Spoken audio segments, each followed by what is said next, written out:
And this is the Mercedes-Benz Rangers postgame show on a night befitting the Eastern Conference finalists from 6 months ago. A similar game produces a painfully similar end result in Tampa for the Rangers. Hi everyone, John Giannone inside our Delta MSG studios.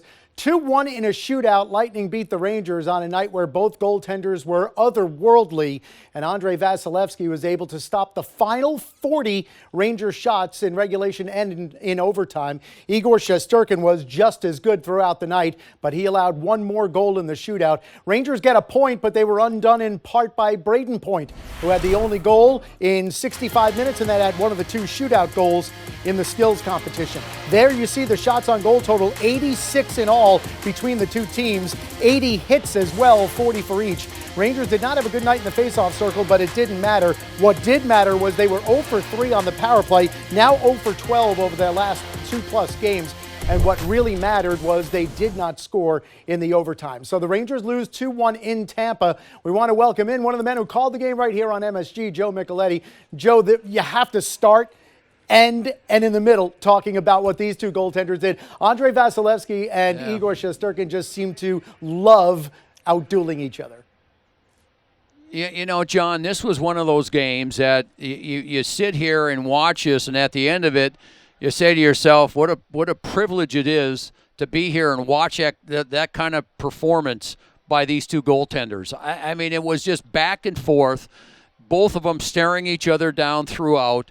The record, as we talked about, the regular season record for Shesterkin coming into this game being undefeated in numbers off the charts, 4-0. And then Vasilevskiy, who played last night and had 25 saves in a 4-1 win over Montreal, you knew he wanted to play because of his record and the fact that his countryman was down on the other end of the ice. So the performance by these two guys, just back and forth throughout. And for Filipino, he's probably not going to sleep tonight because he maybe had the two best chances of anybody on the ice, and I'm not sure how Vasilevskiy was able to stop those two. But, again, it was just one of those performances. You sit back and you're just amazed at what these two goaltenders did.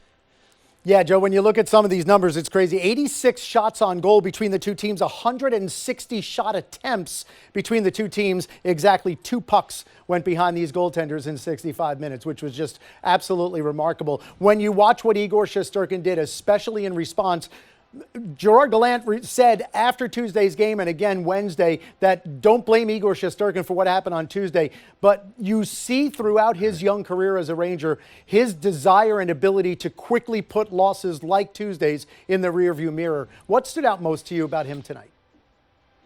Well, what stood out is that you probably knew he was going to be on his game because of some early saves, and he stopped Steven Stamkos, who's got 497 goals. He stopped him early on, but you could just see that, it was the shots were 7-1 early for Tampa Bay, and the saves that he was making with his glove, with the pads, and controlling the puck, and his laser focus throughout.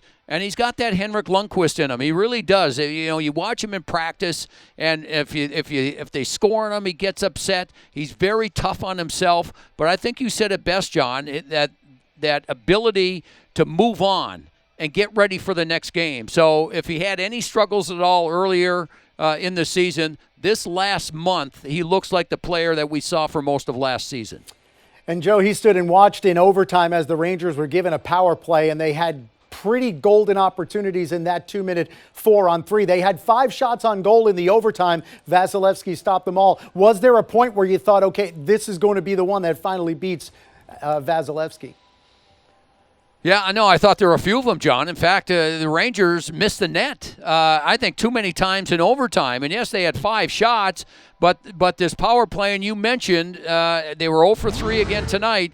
But right from the opening faceoff, here's what happens to Vasilevskiy. Loses control. Now he can't touch it because he's outside of the trapezoid, and the Rangers turn it into this. That shot from somewhat of a bad angle is stopped by Trocheck. And then they had other chances, John. Panarin in particular missed the net twice in overtime, which I thought he was right in the spot where he wanted to get the shots, but missed the net. And then, of course, Vasilevskiy was there on a number of other occasions to make the big saves when he had to. Joe, as always, appreciate your insights. Thanks, bud. Okay, great to be with you, John. Thanks. Joe Micheletti calling the game tonight with Kenny Albert here on MSG. Now, we saw the Rangers score only one goal in 65 minutes, and it came from Mika Zibanejad, 12:45 into the first period. We'll take you inside the film room powered by CDW and HP. We're going to show you exactly how it happened, and it really began with a neutral zone step up there by Ryan Lindgren. From there, the Rangers create the change of possession. Zibanejad thought he had a breakaway. Good play coming back by Chernak, but it is puck pursuit that really typifies how the Rangers scored this goal. They maintain some good puck possession. We spotlight Zibanejad as he weaves his way into scoring areas. First, Kakko had the puck, then Kreider gets the puck. He finds Lindgren out by the left point, which is where he's supposed to be. He funnels it toward the net. Now the Rangers get to work again. Get the puck back. Here's Zibanejad. He and Fox now create an opportunity as Zibanejad weaves his way into a scoring area. Albeit a long one through traffic. That one goes wide. Guess what? Rangers get the puck back again. There's Kakko behind the net. Now check out Lindgren. Left point man down low below the right circle. He spins around. You'll see it's actually a Tampa stick that funnels it right back to Zibanejad.